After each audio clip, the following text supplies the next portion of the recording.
Good morning, ladies and gentlemen, and welcome to the Metagain Advanced MD webinar on the changing landscape of healthcare, 5 essential planning themes. People are dialing in right now. Don't worry, this program is being recorded and you will get a copy of all the slides.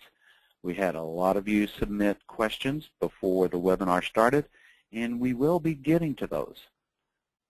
First, let me introduce the panelists that we have for today. First of all, we will have Dr. Eric Beyer. He's an MBA. He's also the Chief Medical Officer of Medicare. This is the presentation that he has presented to hundreds of doctors around the country, and now we are bringing it to you. Also presenting today will be Andy Rowell, who is the District Manager of Advanced MD. They will be touching on the EMR, the PMS, and some of the advanced IT analytics that you will need here in the upcoming Affordable Care Act world. And we also have Adam Lowe, who is our Senior Manager of Business Development with Medicare. A lot of you all sent questions about reimbursement, and Adam will be addressing that. That is the number 5 planning theme. I am your host and moderator for today, Clint Hughes, the Vice President of Marketing for Medicare. And as I said, we will get you all a copy of all the slides and a copy of the recording. So without any further ado, I'd like to introduce you to Dr. Eric Beyer, the Chief Medical Officer of Medicare. Eric. Thanks very much, Clint, and thank you everyone for joining us for today's webinar. So to give you an overview of what we're going to present today, we've tried to identify what we believe are 5 very important themes that physicians need to be thinking about and starting to address to be successful as independent practices in the future.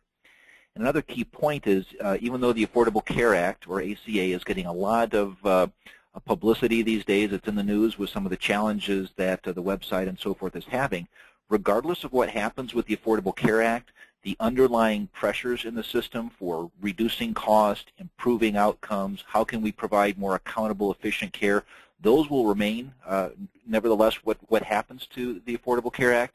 So what we are going to be talking about today is going to be important irrespective of the Affordable Care Act.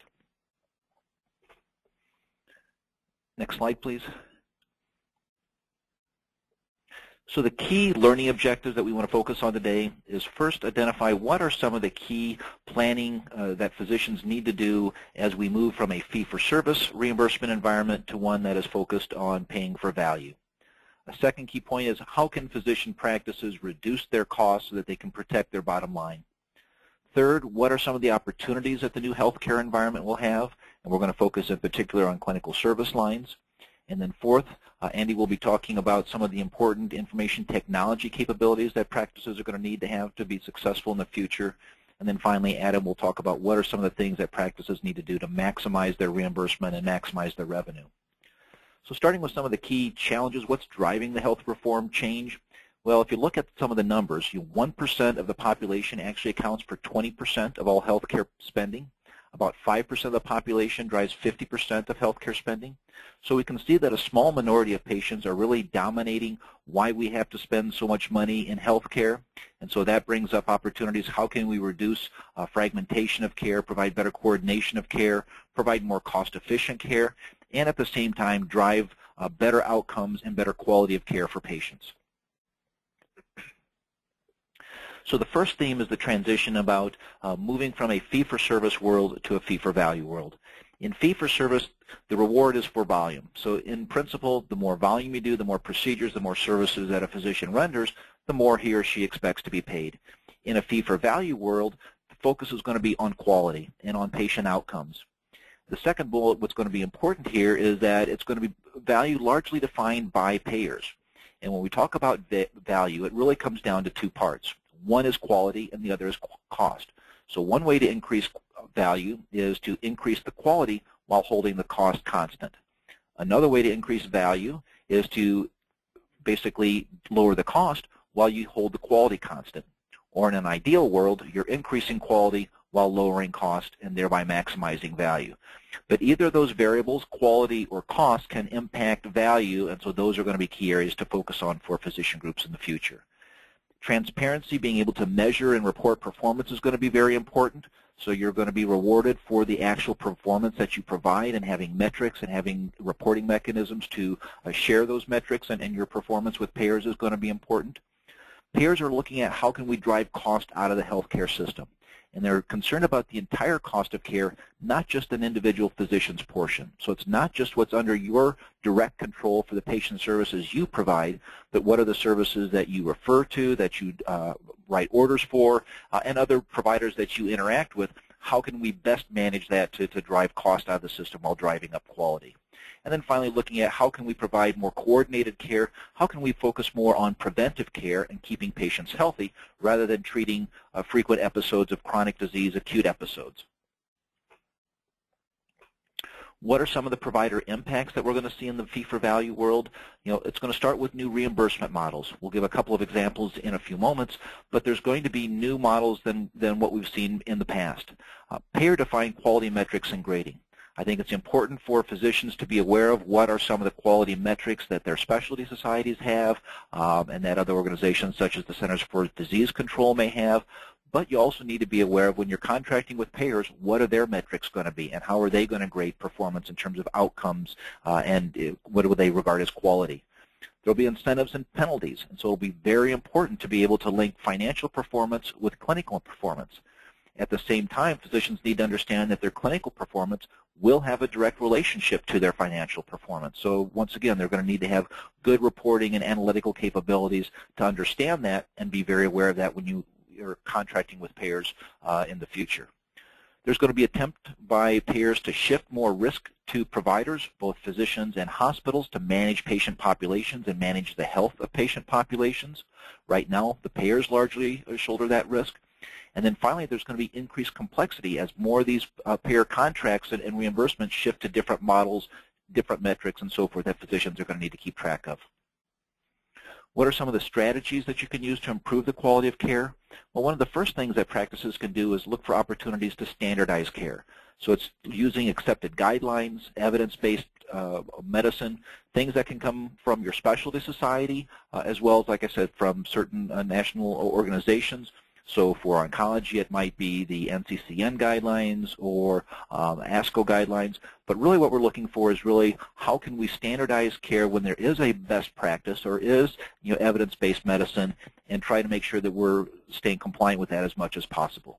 Secondly, how can we drive better coordination of care, really working with other providers across the continuum of care to make sure everyone's doing their part optimally in the patient's care plan. And then finally, how can we identify data and analyze that data, report on that data to change behavior, produce better outcomes, identify trends where there's opportunities for improvement that allow us to provide care more efficiently, as well as, again, generate better outcomes. Some of the required capabilities in a value-based payment environment, care strategies for the chronically ill patients. So as I mentioned, chronically ill patients are certain diseases that really drive a disproportionate amount of spending. So how can we develop strategies that better care for those patients to keep them healthy rather than dealing with frequent episodes of sickness or exacerbations? What are some of the protocols that we can develop when we have patients that have frequent needs for episodes of care, that we can do that better in a more preventive manner, so prevent them from having the exacerbations as much as possible, or at least having them less frequently? Utilizing care coordinators to make sure we engage patients and keep them as an active player in their care plans. They know what they need to do, and that we help them make healthy choices. That'll involve things like patient communication tools. How can we communicate with patients on an ongoing and regular basis rather than just when they come into our office for a visit? And then finally, looking at value-based incentives within the practice, because it's going to be very important in a team environment that all the staff in the practice are on board with what are the incentives and disincentives that the practice may be getting from payers, so that everybody is supporting the practice to produce the best outcomes, as well as provide the most cost-efficient and best coordinated care we can. Some of the points that are driving better coordination of care and integration of care. Well, first is to reduce unwarranted variation of care.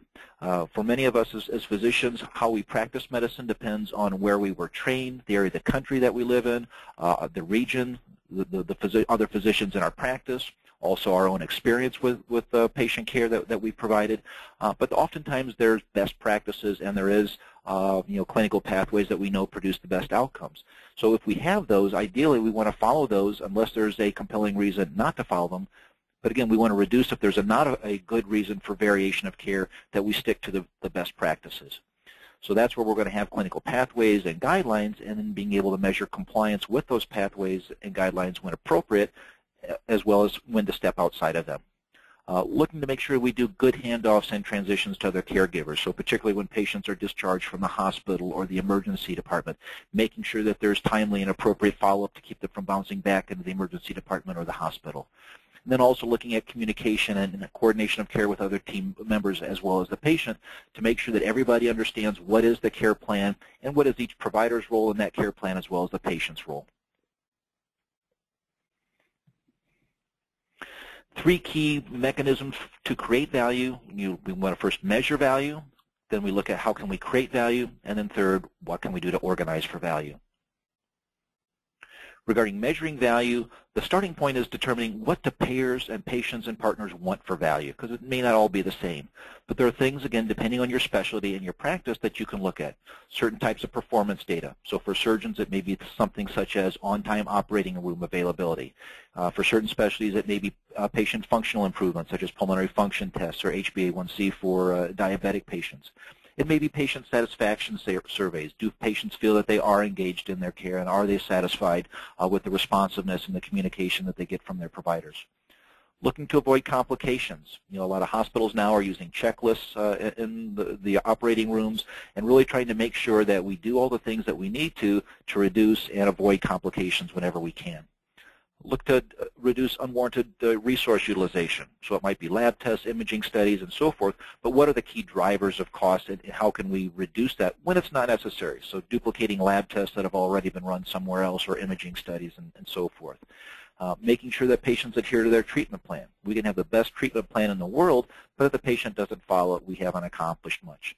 And then finally, when there are clinical rule sets such as vaccinations, diabetes care, and so forth, that we follow those when appropriate.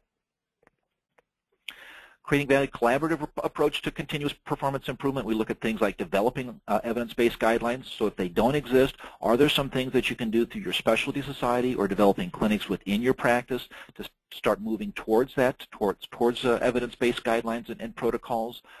Again, how can we reduce and eliminate avoidable costs or identify lower cost substitutes in the supplies that we use? It could be things in procedures, such as if there's an interventional radiology procedure that has less morbidity and a lower cost than a full-blown surgery, and it produces the same outcome, then ideally we would use the lower cost procedure and less contraindicated. Providing timely feedback to patients on their health choices. So it's not only telling them what to do, but being able to provide them feedback when we can on if they're not making healthy choices or they're not promoting their own health, what is that impact on what their outcomes are likely to be. And then finally, how can we reduce the total cost for the high-risk patients? Organizing for value really involves, what are some of the larger organizations that you can join. I believe that independent practice associations, or IPAs, are a key opportunity for a lot of physicians, again, depending on your region and area of the country. But IPAs can deliver cross-continuum care. So the idea would be, how can we work together with other providers in the IPA to reduce emergency department visits and reduce hospital bed days? Can we package services together, so different providers working together to provide a bundle of services or a package that we can then basically sell to payers as a product that enables us to get more business? Facilitating moving to a team-based approach from independent experts. This is going to be a key change that's required of physicians, because right now most of us act as independent experts. That's the way we were trained. We're trained to be professionals and render our opinion. In the future environment, it's going to be much more of a team-based approach, and we have to be good team players in terms of communication, coordination, working with others to obtain the information that we need. Can we go back a slide? Thank you. And then also looking at how can we develop models that deliver the right care at the right time at the right place, as well as work collaboratively with payers. Can we work with particular employers that we could target together, improving shared patient outcomes and shared data, because oftentimes the payer is going to have more data on the total care provided to that patient by different providers than we will. So we're going to need a sharing of data with the payers and working together. And oftentimes that's easier with an organization such as an IPA. Some of the new reimbursement models, I think many of you have heard of these before, but United Healthcare is the largest commercial insurer in the U.S.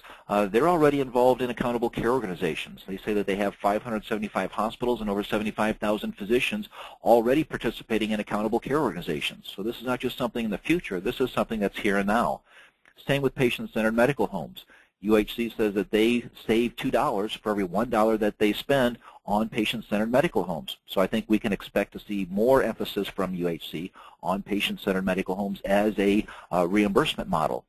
Payment bundling. They're doing things like bundling chemotherapy payments to oncologists along with the services provided. And they're also doing other things such as looking at centers of excellence for certain types of care, as well as different physician gain sharing and capitation models. Medicare is also involved in developing new reimbursement models. So they're doing their own pilot studies. One that I think most people are familiar with is a physician quality reporting system.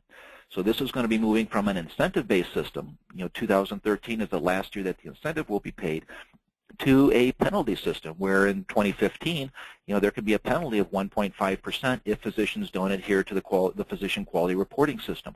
I think a lot of the commercial payers are going to follow that model as well, where it starts off as an incentive and then transitions over to a penalty.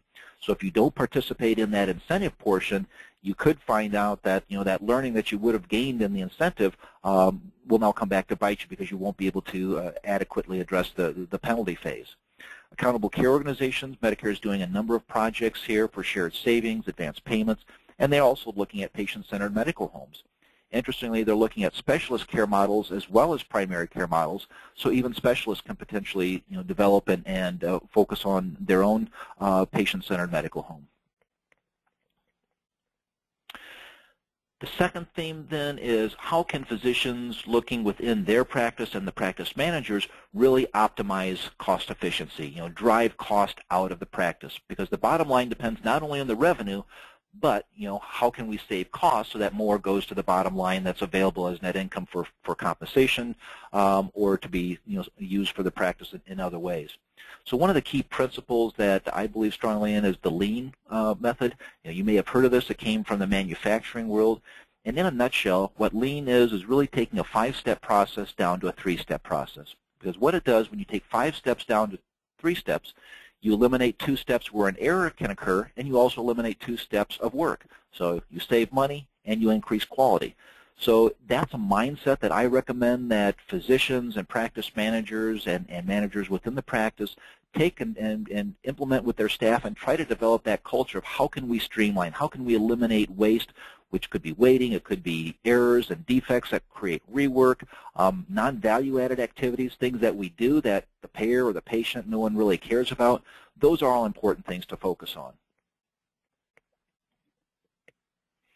Some of the clinical administrative processes can also undergo the lean process. And here one of the important principles is continuous process improvement. So once again, you need to involve the whole staff of the practice. Everybody needs to be on board and contributing, pulling the wagon in the same direction, because it's the staff who's going to see where are the opportunities for improvement, where are we wasting time and effort that really isn't contributing to the quality or the patient experience or to the needs of the practice. Can we standardize processes? When I go into practices, oftentimes I find if there's 3 people at the front desk, they're doing things 3 different ways. Each has their own preferred way of doing it. Well, generally in those situations, there's a best way to do things. So ideally, we standardize processes to the best practice. Look at how do we build in quality. So it's not all about trying to develop better ways to rework errors when they occur, but how do we prevent the errors? How do we develop processes that promote quality and promote doing it right the first time? And here again, it really comes back to having a culture where the staff are focused on continuous improvement and high performance. And then finally, are there opportunities to level the workload? In many practices, we have busy times where the patient schedule really fills up or we get overloaded. Oftentimes, that's right before lunch. And so are there things that the practice can do to basically create more of an even flow so that the patients aren't waiting and unhappy, as well as the practice is not overwhelmed where there's too many patients and then you might not be giving care optimally to the patients when you're overloaded like that? Economies of scale and scope. Economies of scale really deal with how can we lower the cost per unit of work, whether it's by patient or relative value unit, by sharing overhead costs over more units of work. So one example might be if we have 5 physicians in a practice with 1 practice manager, that practice manager's cost is spread over 5 physicians, versus if it's 10 physicians in a practice with 1 practice manager, the per physician cost of that practice manager is lower in that 10 physician practice.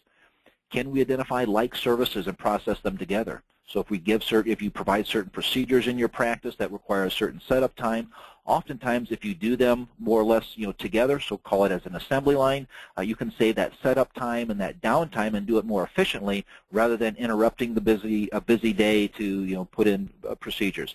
We can't always do that, but sometimes we can group those like services and like procedures together to create efficiencies. And so it's just looking for those opportunities. And then also economies of scope, which is how can we get cost and efficiency advantages by sharing a certain cost over, again, a larger organization. So here's an instance where you might have an independent practice association that employs a payer contracting specialist that most physician practices couldn't afford to do on their own. Ensuring compensation models facilitate productivity and outcomes. So the key point here is if we want to have our staff to be more productive, if we want our providers to be more productive, if we want to make sure we're adhering to clinical guidelines and following the metrics that the payers are going to be rewarding us for, everyone needs to be on board with that. So our compensation system needs to recognize and reward that type of performance, and we need to make sure that as a culture and as leaders within the practice, we're all facilitating that and promoting the desired performance of the team.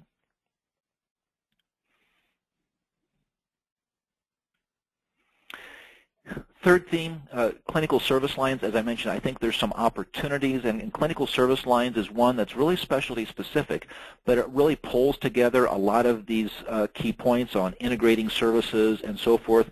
The whole idea of clinical service lines is how can we improve quality by grouping like services, so for certain diseases or certain types of problems that patients might have, we can use a care team. We can use workflow and processes and guidelines and registries and a lot of things that can be optimized when we have all these patients grouped together into a particular service line that are harder to do when we're seeing those patients individually. And so a lot of hospitals are interested now in oncology and cardiovascular service lines. So those are opportunities, I think, for physicians to get involved and take leadership positions. But it's also things that I think physicians can do within their own practice. Based, again, on your specialty and the types of services that you render, could you set up certain types of clinics? If you're a primary care practice and see a fair number of diabetic patients, maybe every other Friday afternoon you have a diabetic clinic, and that's when you bring in your diabetics, when you can have foot care clinic and other things that are really geared towards those patients and really trying to optimize their care.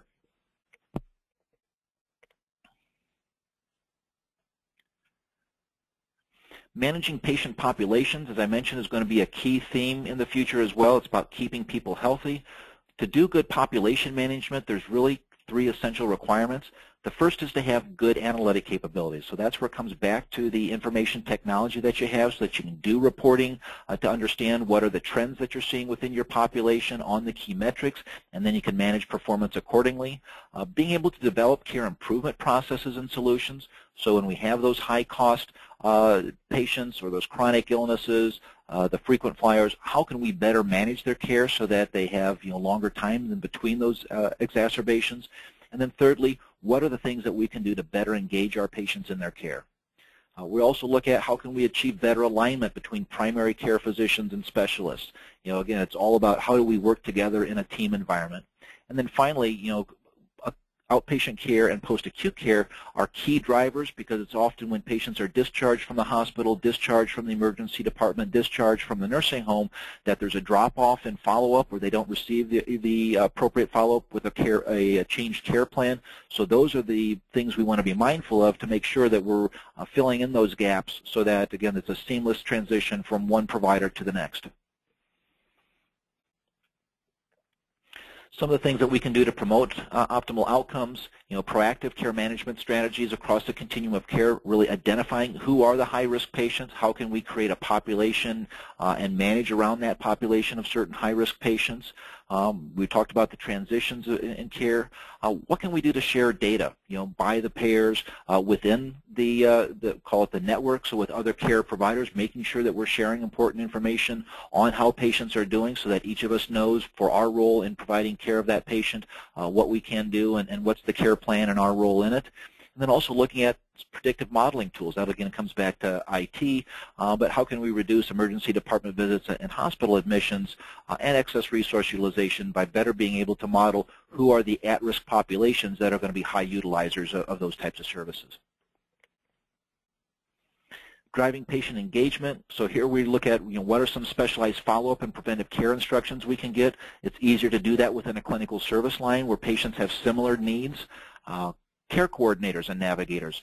Here's an area where we want to try to make sure that we have good communication with patients in between their visits to providers and between, if they go to the hospital or outpatient care.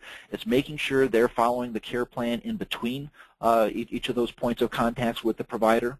Looking at proactive communication, not only during the visit and making sure that the patient walks out with a handout that tells them what their care plan is and what their instructions are, but also making sure before the visit that they show up with all the information that they need to. If they're doing any type of data tracking at home, we want to make sure that they bring that with them if it's not otherwise available to us, and making sure that in follow-up, whatever we've done gets communicated to other care providers that are working with this patient so everybody understands what needs to be done. And then again, what is the feedback, transparency to the patients to make sure that they're making healthy choices and are active participants in their own care. And then finally, opportunities to provide new services. I think there are opportunities. So if you look at it, the hospitals and accountable care organizations, I think physicians can take leadership roles, whether it's developing a service line, looking at gain sharing agreements that the hospital saves money, the physicians can share in that, providing management services to hospitals or accountable care organizations, participating in patient-centered medical homes. A lot of it really depends on your region and your demographics, your hospital system, the payers in your area. So a lot of it is driven locally. But I think the key point here is really understand what are your opportunities. So this is my last slide, and before we transition on to Andy, I guess I just wanted to kind of quickly summarize what I think are three important take-home points. So one is I think physicians have an ability to decrease costs within their practice. I recommend that lean philosophy, that lean thinking, looking at how can I take 5 steps and turn it into 3 steps. Secondly, we're transitioning to a fee-for-value world. And so here's where you look at, who are potential partners that I can work with that will help in areas that my practice is weak. Physicians are good at providing care to patients, and that's what we want physicians to be able to focus on. So where there's expertise required in payer contracting, reimbursement, IT, that's where I think there's a good opportunity to look at partners, and that's what Andy and Adam will be talking about. And then third, along the clinical service lines, it's really being proactive and identifying where are there opportunities where I as a physician can provide value to the system, provide value to patients, and to other partners in that continuum of care, both payers, hospitals, and so forth, to improve patient outcomes and lower patient costs. Thank you. Thank you, Dr. Beyer. Our next theme is going to be about the advanced IT and analytics that will be required. But we're going to take a little poll first about the technology capabilities that you have now. So there's a poll on your screen there. What technology capabilities do you have now? Do you have a EMR, a PMS, both an EMR and a PMS, or neither? Go ahead and place your votes. And choose and then click Submit. And we're just waiting for a few more to come through. And then we will be bringing on Andy Rao, the District Manager of Advanced MD. Metagain partners with Advanced MD. They have a great EMR and PMS system that's integrated. And they will also be talking over some of the new capabilities that you will need coming back down the road. So let's introduce, like I said, Andy Rao, District Manager of Advanced MD, their EMR and PMS, and he's going to be touching on some of the advanced IT capabilities that you will look to have in the future. Andy. Thanks, Clint. Good afternoon, everybody. As Dr. Beyer mentioned, along the line with our themes here, the number 4 theme that is going to be critical in this changing landscape of healthcare is a best-in-class technology suite that provides you front and back office automation. So an example is Advanced MD that provides 4 major areas of office automation. First, a complete and certified EHR tool. So that needs to be complete with a health watcher for managing health maintenance protocols, an electronic prescribing module, clinical documentation suite, and everything else. A mobile solution that allows you access to patient data fast, easy, in a comprehensive way. You get tools like scheduling, charge capture, and EHR all delivered on the iPad to make your life much more manageable. So working from remote places like the hospital or clinic or home is just as easy as working in your office. Charge capture, an advanced tool will give you the ability to submit charges in multiple different ways, including through those mobile solutions. And then a front office component, which gives you cloud scheduling so that everyone everywhere is updated in real time. E-eligibility, so you know the coverage of your patient before they're seen in the office. And credit card processing and credit card on file so you can keep your AR low. So Dr. Byron mentioned the importance of linking clinical performance with financial performance. So there's going to be a strong need for agile reporting tools as the landscape for healthcare as a business changes. At Advanced MD, we're dedicated to servicing that need through advanced interactive reporting tools that put decision-making back in your hands and at your fingertips. So I'll be sharing some screenshots of a new product that Advanced MD is releasing. It's a new ad hoc reporting tool called Advanced Insight to give you some of those advanced analytic capabilities. So first, you can see a financial dashboard. This is designed as a snapshot tool that gives you information on the overall health of the business.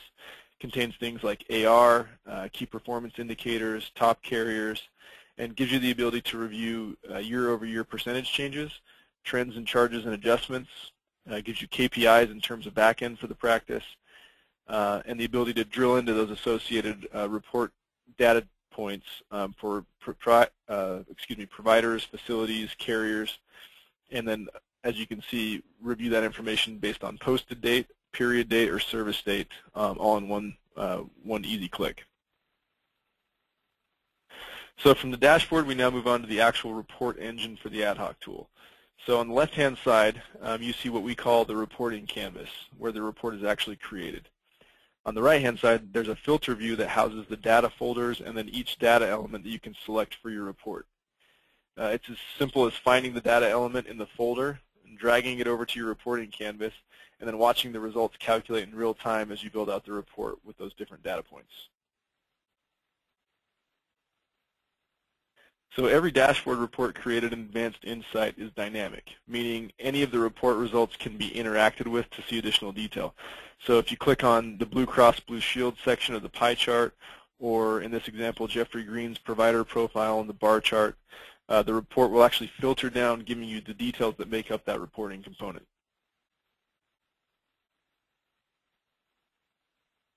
So this sample CPT analysis report actually gives us an example of the use of slicers in the ad hoc tool. You see that term on the left-hand side near the top. So slicers are filters that you can actually use to drill into certain aspects of the data. So any field on the right-hand side from that field list can be used as a slicer, which gives you millions of permutations you can use to create reporting and analysis of different data points. So here you see an example of what we call a play graph. Basically, it's an XY scatter plot report. You'll notice the play button in the bottom left-hand corner right next to the entry year. So when you actually click that play button, the graph will animate, showing you the changes in data over a given period of time, much like a video would. It's very easy to create, and it's an extremely powerful visual representation of the data over time. So lastly, on the example reports, we have the ability to report by geography. So there's geocoding on all the data within Advanced Insight. You can geocode based on state, city, zip code, and then add things like patient charges, as shown here, which will show you revenue per zip code for your practice. Another example would be adding a referring provider to be able to see where your top referrers are located throughout the country. So when architecting this tool, we did a huge amount of industry research, and our product development team found that most reporting tools were either very easy to use but limited in functionality, or very powerful but required a high level of programming knowledge to operate. So we feel we've developed in this tool, in Advanced Insight, a tool that's very sophisticated and powerful, but also very easy to use. So, patient portal. So in our increasingly mobile world, healthcare providers see an increased need to provide patient engagement solutions through a secure HIPAA-compliant method outside of the office for patients. So portal solutions like AdvancedMD should provide the capability for a few key areas: scheduling or requesting appointments, viewing patient balances and paying bills online, viewing a continuity of care document and also patient education, requesting prescription refills, and filling out patient intake forms, and much more. And this is a term that you hear an increasingly amount in the new landscape of healthcare. So as industry moves closer to a completely paperless office environment, there's a greater need for software vendors to provide reportable data across software platforms or interoperability. So this is an expensive proposition, but it's one that's required for meaningful use compliancy. And when you're selecting a software vendor, it's very important to select a partner with both the financial resources as well as the industry expertise to become interoperable with limited impact to workflow and patient care. And lastly, as the deadline for ICD10 compliance steadily gets closer, there's an increased need to review your strategy. So at ADP, we're encouraging our clients to look at the transition from 3 different aspects: people, processes, and technology. Obviously, as the technology provider, ADP has invested $10 million into R&D as well as engineering to make sure that our software will be compliant well ahead of schedule. So we're taking care of the technology piece. To help with our customers with the people and processes component, we've developed a dedicated page on our website for the ICD10 transition and timelines. Here's a screenshot of it you can see here on this slide. So on this site, you can review key deadlines, review suggested actions for your office at each milestone. And we hope you'll visit the ICD10 website. It's myicd10.advancedmd.com, and then connect with us on any questions or concerns you have about the transition. Thanks. Thank you very much, Andy. Okay, our 5th theme is about revenue cycle management. We're going to take time here for another quick poll. So watch on your screens. I'm watching it now. So how are you going to handle the reduced reimbursements that are going on out there? My staff does my billing and reimbursements in-house. I use a full-service revenue cycle management provider. Some I do in-house. Some I use a service. I'm concerned, and I would like options. So go ahead and choose one of those 4 and click Submit. We have about 50% of the people voting through, and we will have time for questions afterwards, and there is that square on the right about type your question in here. You can type it in there and then submit it. We have a bunch of questions that were submitted before the webinar started that we'll be taking to, and then anything that has popped up during this webinar, please let us know. So we've closed that, and now we're ready for Adam Lowe, our Senior Manager of Business Development here at Metagain, which is, okay, just a second, let me be sure that, there we go. Aha. Okay, now the slides are up, and here's Adam Lowe. Adam? Thank you, Clint. Hello, everyone, and thank you for attending today's webinar. I'm in practices just like yours every single day. With all the changes here now and coming, especially pertaining to the Affordable Care Act and ICD10, practices are becoming more interested in working with a professional billing partner. From all the questions I get, I know it is becoming more important than ever to work with a billing partner that is being proactive to help the practices and ASCs maintain maximum reimbursements in a constantly evolving landscape. A professional billing partner should have expertise in each step of the revenue cycle. Pertaining to verification of benefits, it is now very important that VOBs be done for every patient and every visit, especially at the beginning of every month. Coverage for patients in 2014 can stop and start much more volatilely than ever before. A professional revenue cycle management company has specialist teams dedicated to each function in the RCM process so that there is never a conflict of interest on time dedicated to each step. Your typical private practice might have 2 people in-house needing to choose to work on submissions today versus denials. A professional billing company will have teams dedicated to every aspect of the revenue cycle. Proactive follow-up of all claims is key. Having enough manpower to proactively follow up on claims, making sure that the claim gets paid in a timely manner by calling the payer and cross-checking that the claims submitted are going as they should be, and if not, taking corrective action as soon as possible. Most practices' billing departments simply wait for the claim to be paid or denied, then react. The proactive details are paramount in maximizing reimbursements for a practice. Metagain has a 36-hour guaranteed submission time to ensure cash flow and payments are at the fastest turnaround time possible.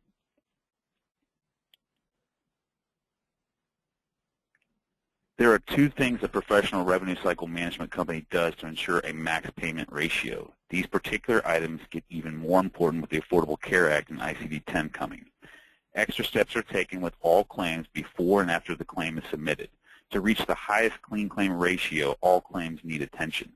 Sometimes that's a full coding review of a procedure by one of our certified coders to ensure all charges get captured, ordered, modifiers applied, and payer-specific rules are applied. Sometimes it's just scrubbing to ensure the diagnosis, codes, and charges match. Second, what happens after a claim is rejected or denied? Having a dedicated team to proactively address, correct, submit requested records, letters, or whatever is needed to justify why that claim should have been paid is the responsibility of a professional billing team. Following up on every claim and also providing full feedback to the client as to what can be done to future claims is also part of our job. MGMA says a well-run practice can get in the low 90% range of all monies collected from charges. A professional billing company should get you mid to upper 95 to 96% range just from the attention to detail and extra manpower. But our best ratios and fullest payments always come from clients that use a modern era top-tier EHR, for example, like Advanced MD, and use it well. Using it correctly is the key aspect here in terms of maximizing reimbursements. Great documentation, organized, stored, and accessible is what we need to get you 98 and sometimes 99%. A very helpful tool we use even before we begin to work with the client is a practice analysis. It is complementary and helps the practice measure current performances. The analysis typically takes 2 weeks' time to retrieve 2 years of data while processing this through our business intelligence and consulting group. The analysis helps Metagain and our clients identify areas of the practice that run well and where we can help make improvements. These come in the form of simple financial and accounting tests, maybe 8 to 12 tests, depending on data available on production, reimbursement, coding, and AR. Most of you measure days in AR as a key performance indicator or KPI. You know your payer mix by charges, maybe by revenue, but I want to know many other things like reimbursement ratios by provider, payer, and even CPT codes. When several come out higher or lower than others, we can start to figure out why and make improvements overall. When we begin working with a new client, it is also the perfect time to perform a front desk process review, a credentialing review, and a mini coding review. It helps us get to know your practice intimately and quickly. It also ensures that policies and procedures of all the best practices in our industry are in place and that there are no gaps to let any revenue go uncollected. I just want to say that the practice analysis is a key part that we do for all ASCs and practices, and it is complementary. And we do work with some groups where we do this analysis and we find that they're doing a phenomenal job. And then there are others that we find areas for improvement. And this is part of the way that Metagain likes to, be able to assist and help out these groups. The theme today is it's all about getting maximum reimbursement of monies you deserve to be paid and need to get paid to continue to survive in an ever-changing healthcare world. We'd like to help you when the time is right, and I hope to talk to many of you individually after the webinar. Thanks. Thank you, Adam. Okay, we do have time for some questions. So be sure to, we have a bunch of questions, and please be sure to enter them there, and we'll have a few times. This first one is for you, Dr. Byers. With the Affordable Care Act and the patient engagement, and especially dealing with the insurers now, how do you determine those different levels of good, better, best as far as treatment? Who is making those calls? The insurance provider, the doctor, the patient? How does all that interact? Well, that's a good question. Obviously we want the physician to be at the center, working with the patient and determining what's in the best interest of the patient for their care. However, we need to work with payers, and so a couple of points. One, I think that it's important that in your payer contracting you understand what are the medical policies of the payers.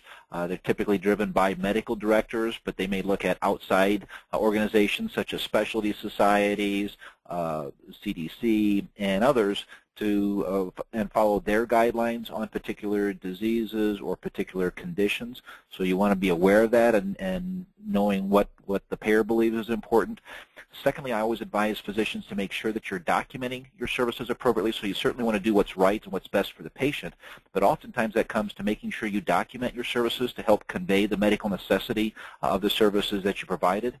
And what I recommend physicians do, two important things. One is make sure you capture the urgency and the acuity of the presentation in the nature of the presenting problem.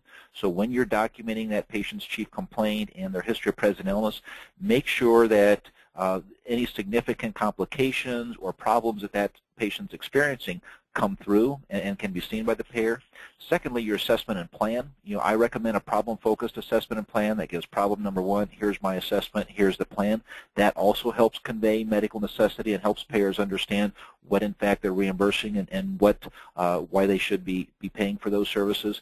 So I think it's really a combination of physicians doing the right thing for their patients, but understanding what the payers want and making sure that they're comfortable with that with the medical policies that they contract with, but also doing the documentation and making sure that they're helping themselves get the appropriate reimbursement that they're entitled to by making sure they're using an electronic medical record and also documenting their services completely.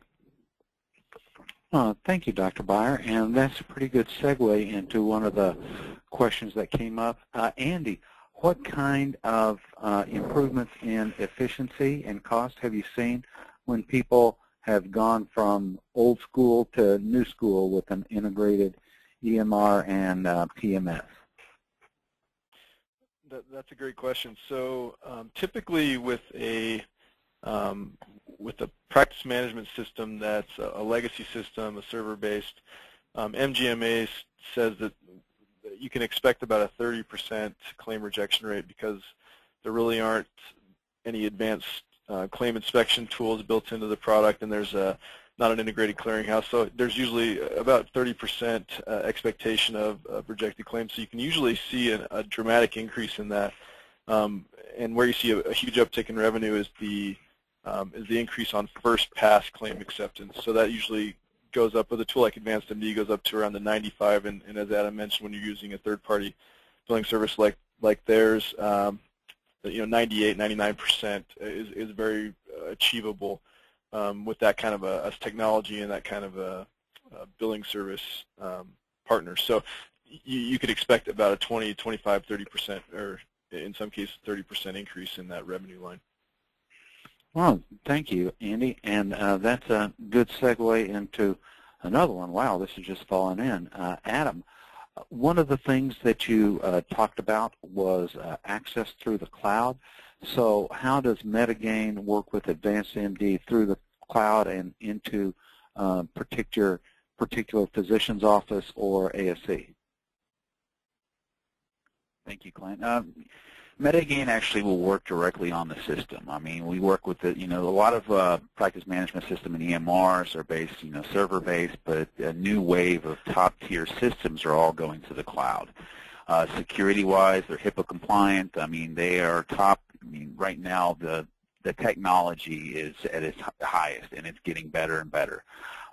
Metagain is able, our certified coders, our submission experts, our denials management team, everyone will go and work directly on your system through the cloud so we can have access from multiple different entry points and be able to do a phenomenal job.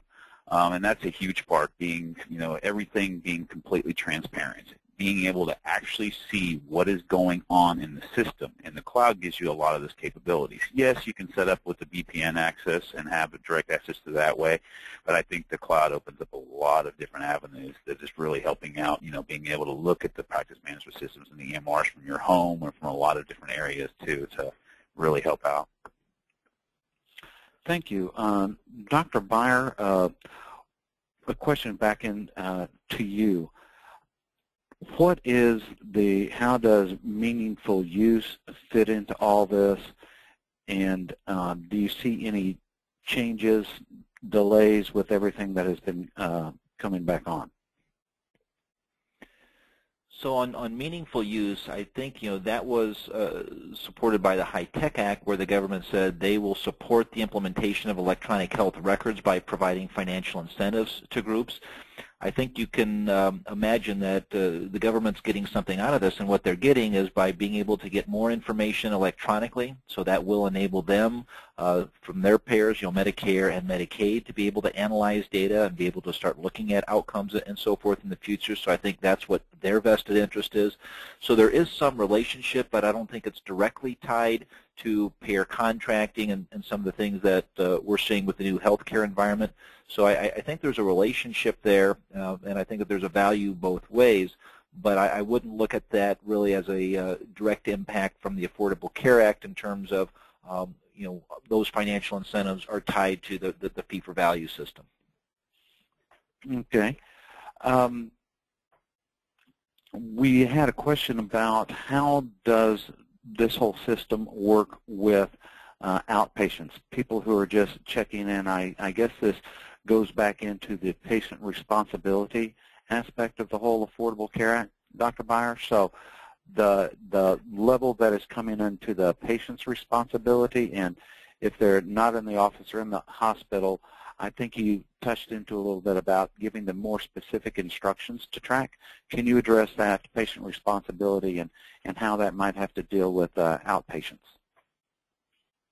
Yeah, so I think the key issue on the outpatient care is that, so what's under the physician's control? The facility reimbursement is different than the physician component. So what's under the physician's control is making sure that there's the good handoff, that when we're treating patients on an outpatient basis or when they're released from inpatient care, that we've got a good transition in that care, that there's a good understanding of what is the care plan for that patient, who all needs to be involved in that care plan, so there's good communication, coordination, and integration of care, and that patient is followed up on rather than we discharge them from the hospital and they're supposed to be following up with another provider in 3 weeks, and there's not really any contact in between. For certain chronic conditions, they really need to have that care coordinator checking up on them, making sure they understand the instructions, if necessary, perhaps helping to arrange transportation so that they get all the outpatient care that they need to help prevent as much as possible or make less frequent the inpatient care. Thank you, Dr. Beyer. Okay, we're just about out of time, but we're going to do one more poll here because we do have webinars on ICD10. As you can see, these new meaningful usage, so forth. So just let us know if you'd like further information on in webinars on relevant topics, and please at any time send an email to webinar@metagain.com or marketing@metagain.com and let us know what topics would be of particular interest to you, and we will try to address those in upcoming webinars. So I would like to remind you that we will be sending out a copy of this webinar, the video copy of it, and we will also be able to send you a copy of the slides. So we would like to thank you all for tuning in today. Once again, I would like to thank Dr. Eric Beyer, the Chief Medical Officer of Metagain, Andy Rowell, the District Manager of Advanced ND, and Adam Lowe, the Senior Manager of Business Development for Metagain, for their time and their insights today. Thank you all very much, and look for the link to the replay of this video. Thank you for attending. Take care.